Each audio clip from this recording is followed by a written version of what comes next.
So when the Dobbs decision came down about a year ago, last week actually, they took a fundamental right from the people of America, from the women of America. And I think it's really important when we talk about this issue to understand that, first of all, one does not have to abandon their faith or deeply held beliefs to agree that the government should not be telling her what to do with her body.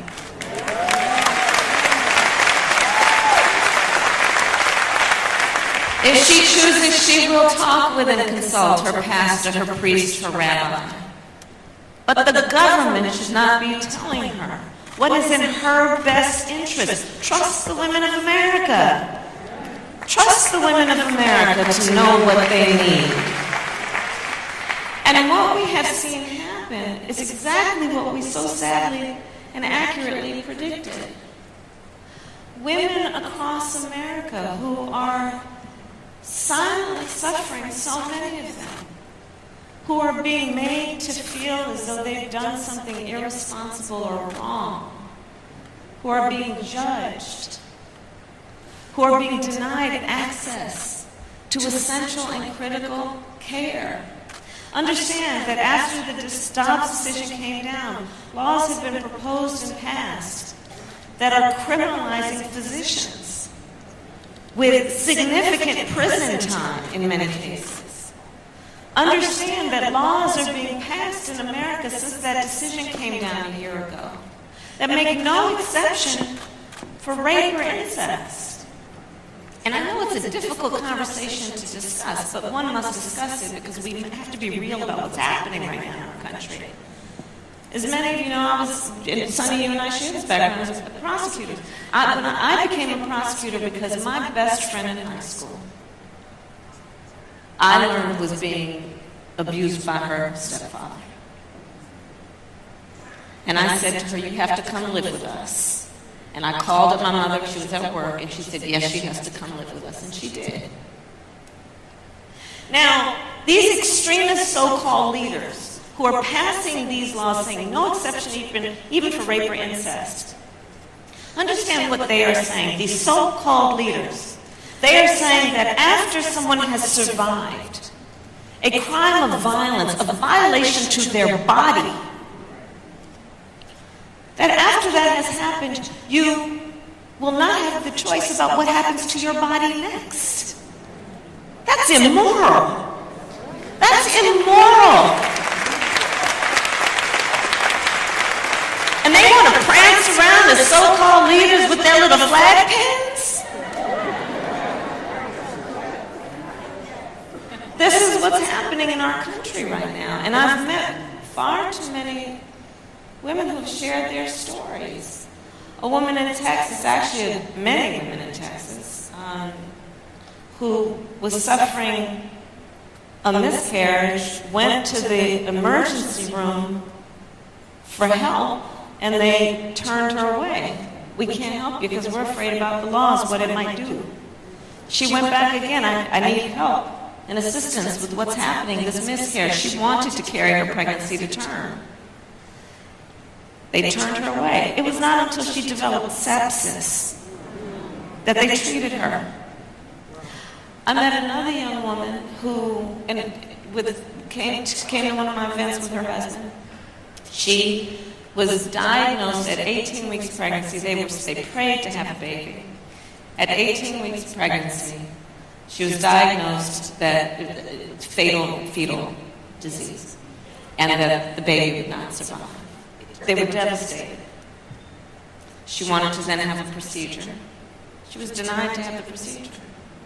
So basically, she was being told that she should carry this,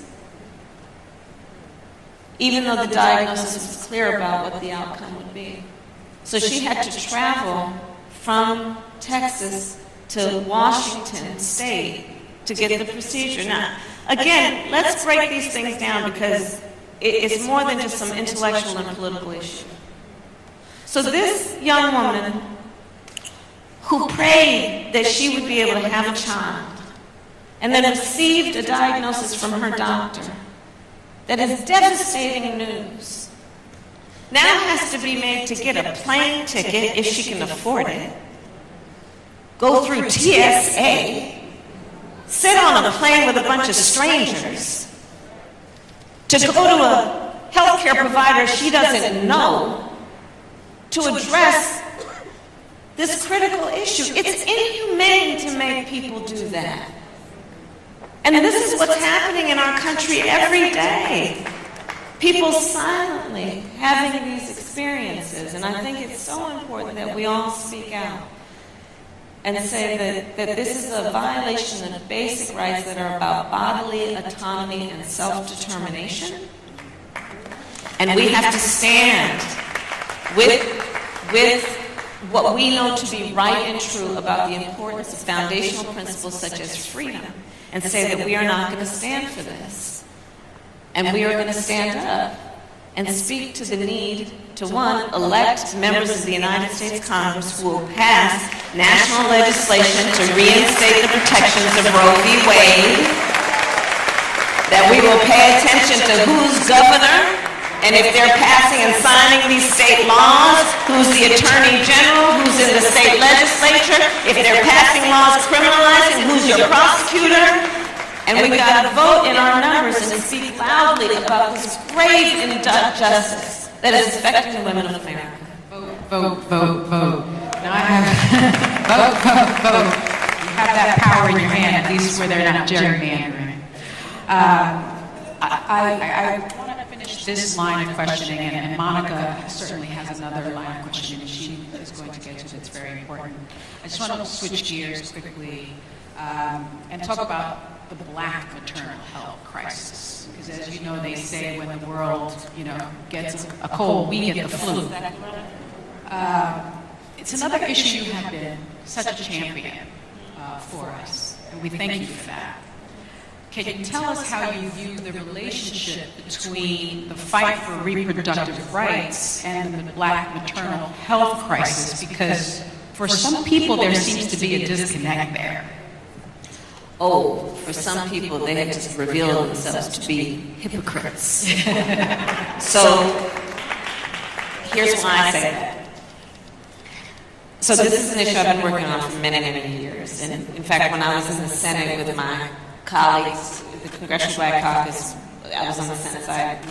They worked with me on this, mostly on the House side. We proposed and got passed what we call the Omnibus to address the need to support mothers and women in the various stages of motherhood. And what I can tell you, and everyone here probably knows, is this. We are one of the wealthiest nations in the world, and we have one of the highest rates of maternal mortality in the world. Black women in America are 3 to 4 times more likely to die in connection with childbirth. Native women are twice as likely to die. Rural women are 1.5 more likely to die. And if you're a Black woman in rural America, you can see where that's headed. And by the way, when it comes to Black maternal mortality, it has nothing to do with her educational level or her socioeconomic level. It literally has to do with the fact that when she walks into that clinic, that emergency room, that doctor's office, she is not taken as seriously. And we have sadly too many high-profile stories of exactly what I'm talking about. And so this is an issue that I've been taking on for a number of years, both in terms of what we need to do to address the racial bias that is present with this issue. And in particular, I was very proud to make clear that as part of the solution, we need to have the training of healthcare providers in a number of ways, including that the trainers among the trainers would be doulas, right? Who fully understand what it means when we talk about community care and recognizing the whole person and the dignity of that person. Because let me be clear, for women who want to be pregnant and want children, it should be a joyful experience. Black women deserve to have a joyful experience with their pregnancy.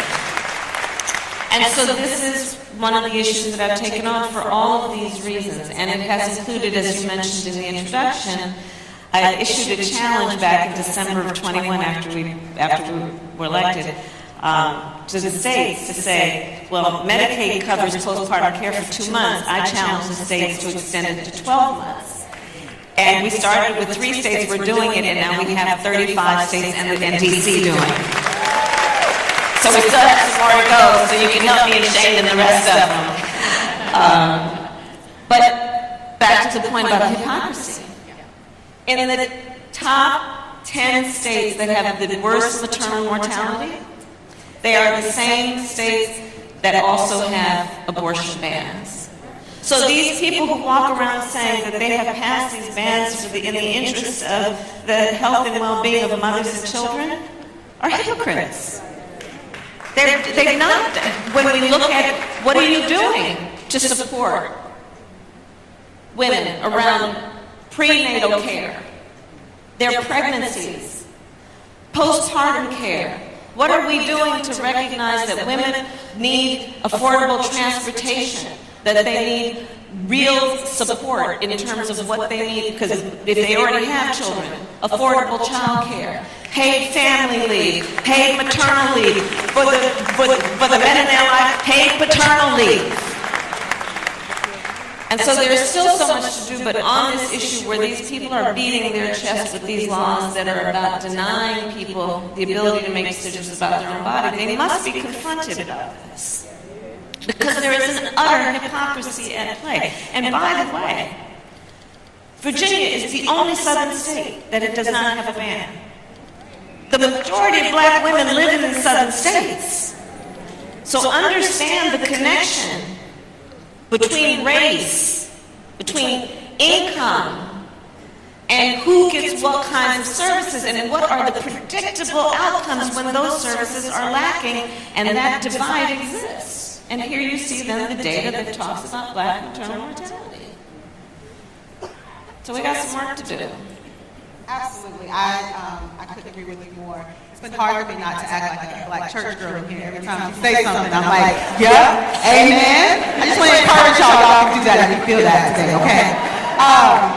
But I also want to just kind of continue on this vein that we're on about intersectionality, because that's what we're talking about here when thinking about how do we connect reproductive rights and maternal health. And I know we hear you talk very much about the interconnectedness, right, of reproductive rights and other very real social justice issues like voting rights, like economics. And I think that has been beautiful of you to talk about that as our vice president, because it's helping other elected officials understand the importance of that, and that's what reproductive justice really is all about. And so can you talk to us about how you see these connections and why they're important right now, especially in the particular moment that we're in? So and this is your life's work, Monica, and I so applaud and am so grateful for all of you. You are always highlighting the interconnection and the interdependence, right? And therefore the collective responsibility, right? And so I asked my team after we started to see these attacks, I said, do a Venn, so I love Venn diagrams, you know, those 3 circles. And so I said, let's do a Venn diagram. From which states are we seeing attacks on voting rights, women's reproductive health rights, and LGBTQ rights? You would not be surprised of the intersection. It was so apparent and clear. And so thinking about then the opportunity that exists always in moments of crisis, and on this point, the importance then of the coalition, and building the coalition, and creating spaces and opportunities for the folks who have been fighting for voting rights to be in the same room with those who have been fighting for maternal health care and reproductive health care, those who have been fighting for LGBTQ rights, and to bring folks together, understanding that if we step back and look clearly at what's happening, there is a full-on attack at play that I believe is part of a national plan to attack hard-fought and hard-won freedoms. And an attack on anyone's freedom is an attack on all of our freedoms. And so looking at it then as an opportunity to build the coalition, understanding, again, that these attacks are about folks who are exerting their rights. Like when we talk about freedoms, it is a right. It is a right. These are attacks on our rights, on your rights, on their rights, on rights. An attack on rights is something that we must see clearly as being an offense to foundational principles about who we are as a country. And I would also ask this of all the friends in the sisterhood here. You know that thing about the frogs in the pots? Okay, so here it goes. There's 2 pots of water, and there's 2 frogs. In one pot of water, you put the frog in and you slowly turn up the heat. And that frog's kind of like, oh, it's getting kind of warm in here. And then the heat keeps going up to boiling, and that frog perishes. In the other pot, you turn up the heat up on high, get that water boiling, you put the frog in it, he's going to jump out. Let's not be that first frog. Let's not be that first frog. That is, ooh, I'm gonna have that's gonna stick with me for a minute, Madam Vice President. Truly, we do not want to be that first frog. I want to push us a little bit further into a different conversation, but one that is so timely and so necessary right now. And that's the issue of gun violence in this country, right? You have eloquently framed gun safety in the context of freedom in this country. The freedom to be safe from gun violence. And I think that we would be remiss to not mention A.J. Owens in this moment, a black woman, black mother, who was killed in Ocala, Florida, so senselessly, right? And we can also see the interconnections there to reproductive justice and gun violence, because she was truly working to protect her family, right? And so we know that this issue was big, and it's multi-layered, right? Can you take a moment to just talk about what we can do to really end this senseless violence that is harming so many in our communities right now? Well, there's a theme in this conversation that we are all having, which is about many things, including rights and freedoms, and also the importance of the vote. Because you see, we need people in the state houses and in the United States Congress who have the courage to act around very clear and reasonable gun safety laws, who don't fall for the false choice that you're either in favor of the Second Amendment or you want to take everybody's guns. I'm in favor of the Second Amendment, but we need an assault weapons ban.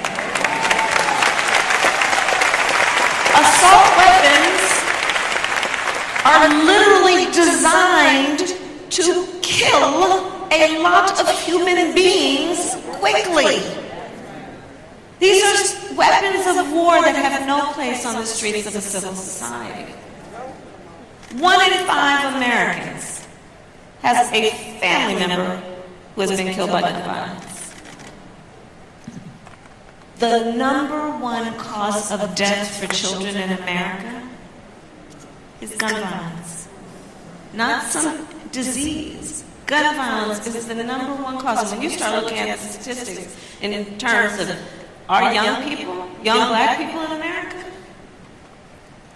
it is a crisis of extraordinary proportion that we should also think about, not only in the context of the right to live free from violence, but also in terms of the importance not only of public safety but public health. Because be clear, we are also talking about a residual impact that is actually a direct impact, which is about trauma to individuals, to families and communities, that lingers. The fear that communities are experiencing, where a mother has to say to her child, if gun violence is ringing out in the neighborhood, jump in the bathtub to avoid a stray bullet. Or how about the fact that our children are right now, they're on summer break, K through 12, but they're going to start school in the fall, and one of the first things they're going to learn, barely before they learn their teacher's name or where the bathroom is how to hide in a closet quietly if there is an active shooter in their school. Talk about the trauma. I have met children who have said to me, I don't like going to fifth period. And I said, baby, why don't you want to go to fifth period? Because there's no class, there's no closet in fifth period classroom. This is real. Our babies are afraid to be in a classroom where their backs are to the door. And then these so-called leaders, these extremist leaders will say, well, the solution to that is let's have the teachers strap a gun. Are you kidding me? And so, again, though, this has to be about what do we do in terms of fighting for real leaders who have an understanding about what is sensible and reasonable. You know, after, I was just talking, so the Tennessee Three, the two Justins and Gloria. So I hope you all saw that. So I was actually at home. It was watching the late night news with my husband, and I saw what was happening in Tennessee. And the people who run the legislature, so the two Justins in particular, two young legislators in their 20s, young African American men, leaders. And they are in the well of the chamber trying to debate the issue of the need for smart gun safety laws. They are in the well of the chamber. And you know, for these wells and these chambers and legislators in legislative bodies, they're designed for debate. Literally, the design is for debate. They are trying to debate in session. They're in session. They're on the microphone trying to debate the need for reasonable gun safety laws. And these people turn the mic off on them. They turn off the microphone.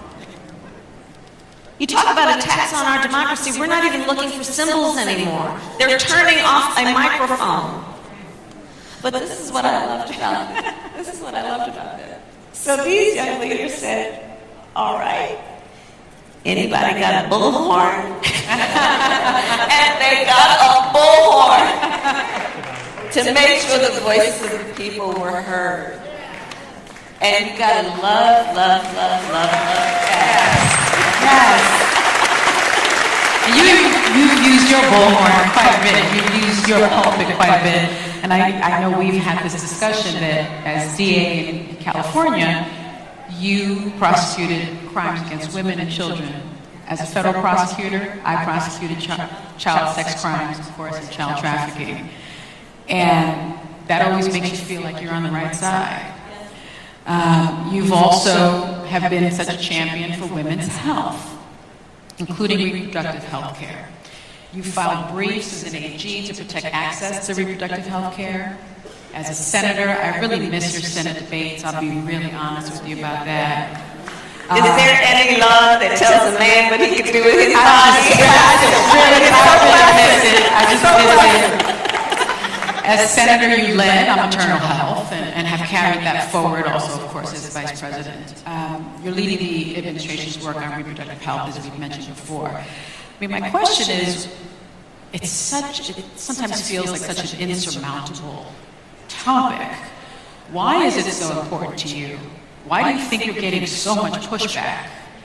And where do you see the way forward, if you can? Well, Sonny, first of all, as I said, I feel very strongly that the promise of America will only be achieved if we are willing to fight for it. I love my country. I believe in its promise. I'm also very clear-eyed that we will not see progress if we do not fight for it. All of the movements for progress in our country have been movements where people were prepared to take to the streets, prepared to organize, prepared to speak loudly with truth about what is happening, all with the intention of finding solutions. And when I look at the work that I did, whether it was being a prosecutor to say we need to focus on crimes against women and children and protect them, but also when I was VA, I said we need to also do things like I created one of the first initiatives that was about getting services and jobs and been dismissing cases against young adults. So there is all of that, but there is the work that is ongoing in our country that is about fighting for progress. What distresses me is that the strength of our nation, for the most part, has been because we have been committed to the expansion of rights. And for the first time in a long time, we are seeing very powerful forces that are engaged in an intentional goal of restricting rights. And we've got to take this moment seriously. Back, Monica, to the point about the frogs.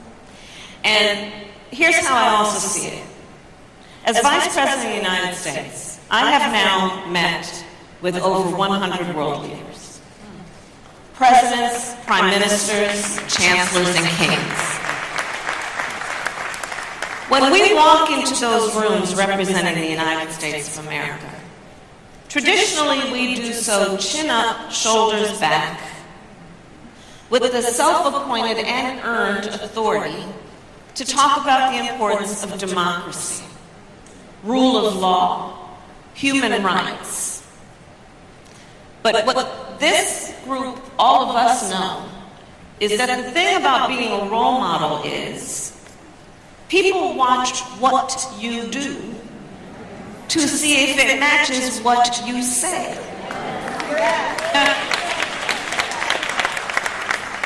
And one of my fears about this moment includes that in places around this world where, for example, women are fighting for their rights, some dictator, some autocrat is looking at them and saying, "You want to hold out the United States as your example?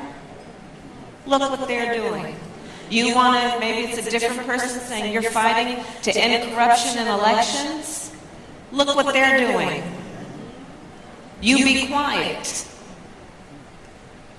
The implications of what is happening in our country not only directly and right now in real-time affect all of us as Americans, but very likely affect people around the world.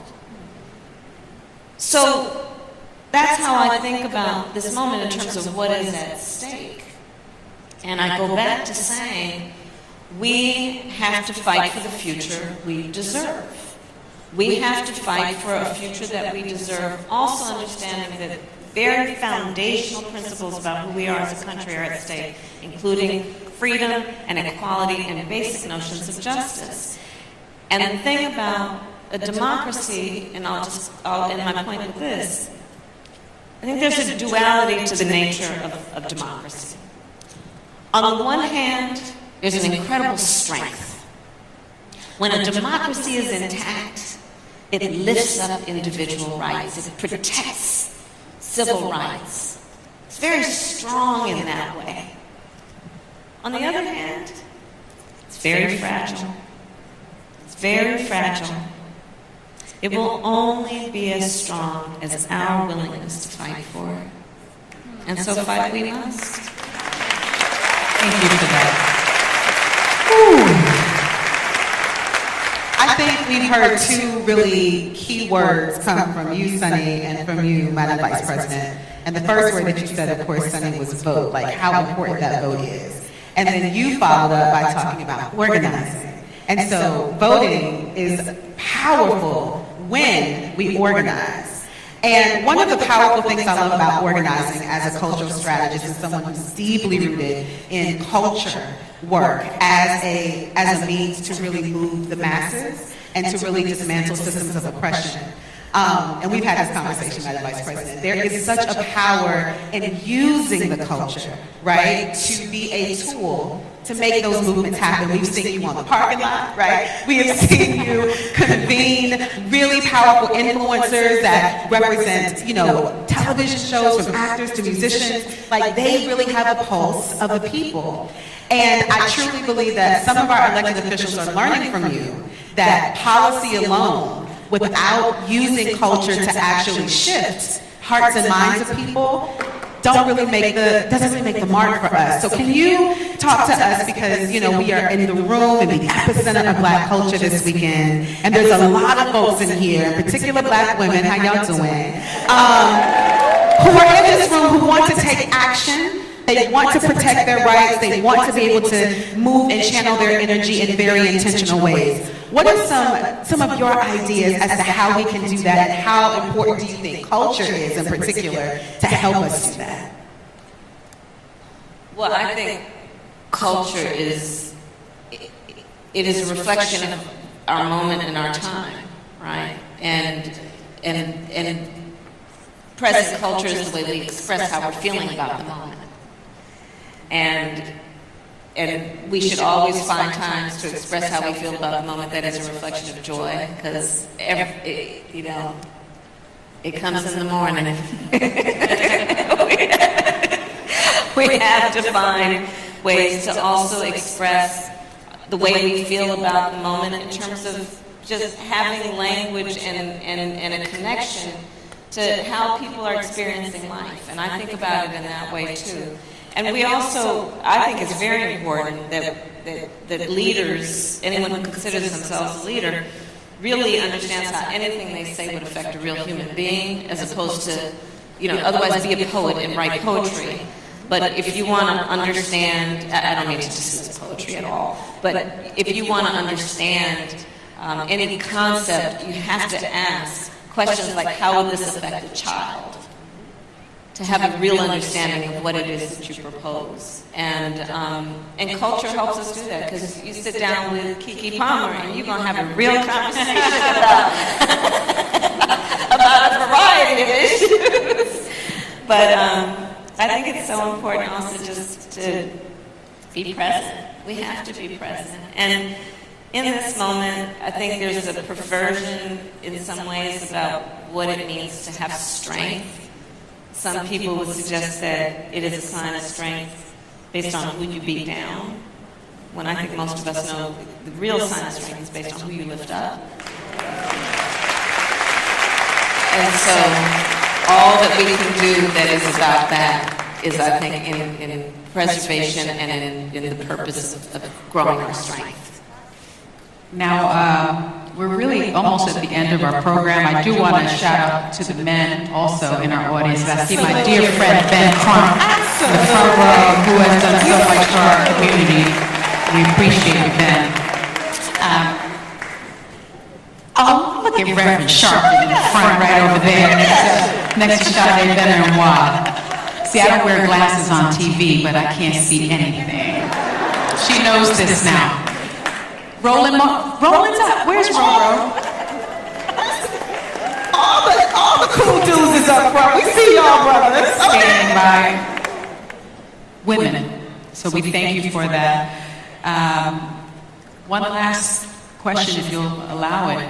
I often get asked after I'm on air, and I give speeches around the country, what can I do to help?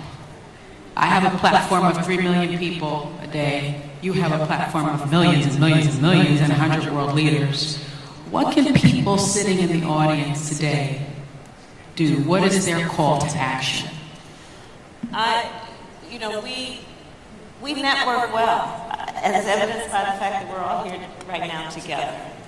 And I would urge everyone here to think about your networks as a way to empower each other, to share the stories, to share information. One of the concerns that I have truly is the level of misinformation that is out there. And so what we can do to reinforce the truth and spread that truth, these are hundreds and hundreds of opinion leaders here together. And so thinking about the networks, be that through your church, through your sorority or fraternity, through whatever civic organizations and nonprofits that you're a part of, I think it's important to really be active in those organizations and continue to grow those networks. Because part of what is happening when we see these attacks is they have the effect, which I think often is intended, to make people feel alone. And it's important to remember that we are all in this together. It is important to remember that our voices are so important, and we should never allow anybody to silence those voices. And using our voice individually and in connection with our networks is a very powerful way of organizing and building into the movement. And all said and done, this is the reality, is that they're all of the people upon whose shoulders we stand and honor every day of the year. They carried the baton for the time they had it, and then they passed it to us. And the question is going to be, what did we do while we were carrying the baton? And I don't think anyone expects that we're necessarily going to finish the race, but the measure will be, what did we do while we were carrying the baton? And so let's stay organized and stay in touch with each other and hold each other up. It's so important and it's so powerful to do that. Thank you for giving us the honor of facilitating this conversation, Madam Vice President.